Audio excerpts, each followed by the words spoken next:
Hello friends, enlightened Monks में आप सभी का बहुत बहुत स्वागत है।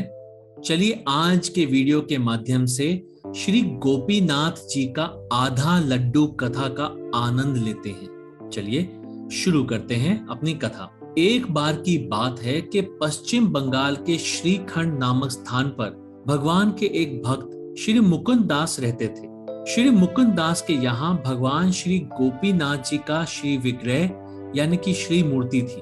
वे उनकी बहुत सेवा करते थे। एक बार श्री मुकुंद दास जी को किसी काम के लिए बाहर जाना था, इसलिए उन्होंने अपने पुत्र रघुनंदन को बुलाकर कहा कि घर में गोपीनाथ जी की सेवा होती है, इसलिए बड़ी सावधानी से उनको भोग इत्यादि लगाना। ये सब अपने पुत्र को बताकर श्री मुकुंद दास जी अपने कार्य के लिए चले गए। पिताजी के जाने के बाद रघुनंदन अपने मित्रों के साथ खेलने चले गए।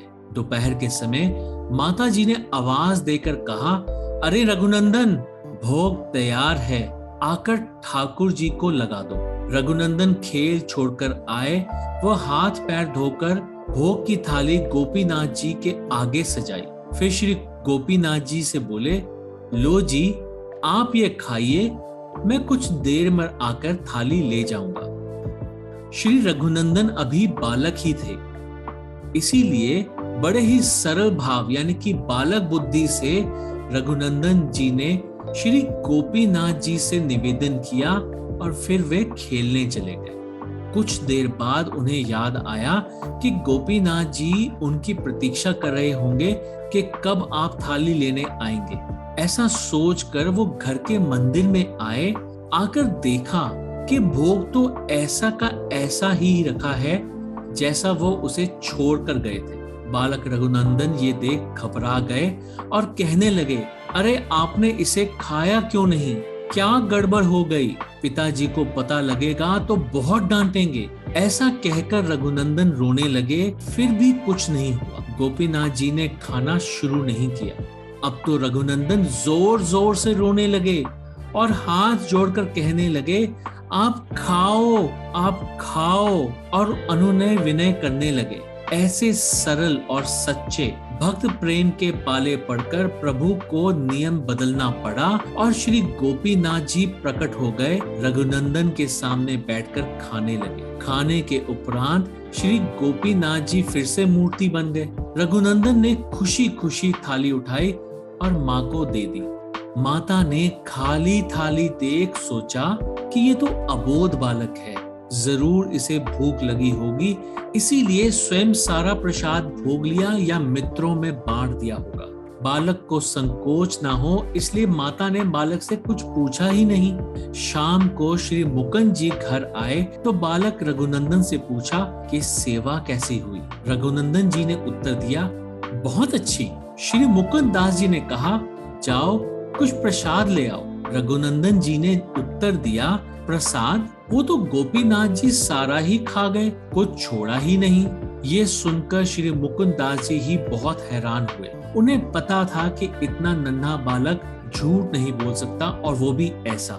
कुछ दिन के बाद मुकुंद दास जी ने रघुनंदन को बुलाकर कहा कि मैंने आज भी किसी कार्य से बाहर जाना है, इसलिए गोपीनाथ जी की ठीक ढंग से सेवा करना उस दिन की तरह। श्री मुकुंद दास जी घर से बाहर चले गए, किंतु कुछ ही समय बाद भोग लगने से पहले वापस आ गए और घर में छिप गए।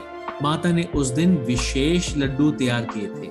उन्होंने बालक रघुनंदन को बुलाया और बुलाकर कहा, आज गोपीनाथ जी को ये लड्डू भोग लगाओ और सब ना खा जाना। बालक माँ की बात समझा नहीं, किंतु गोपीनाथ जी के पास भोग लेकर चला गया।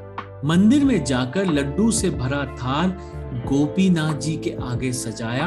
वह हाथ में लड्डू लेकर गोपीनाथ जी की ओर करते हुए बोले, माँ ने बहुत बढ़िया लड्डू बनाए हैं, मुझे खाने से मना किया है, आप खाओ, ये लो, खाओ ना। रघुनंदन फिर से रोना प्रारंभ ना कर दे, इसलिए गोपीनाथ जी ने हाथ बढ़ाया और लड्डू खाने लगे। अभी आधा लड्डू ही खाया था कि श्री मुकुंद दास जी कमरे में आ गए। आधा लड्डू जो बच गया था वो श्री गोपीनाथ जी के हाथ में ऐसा ही रह गया।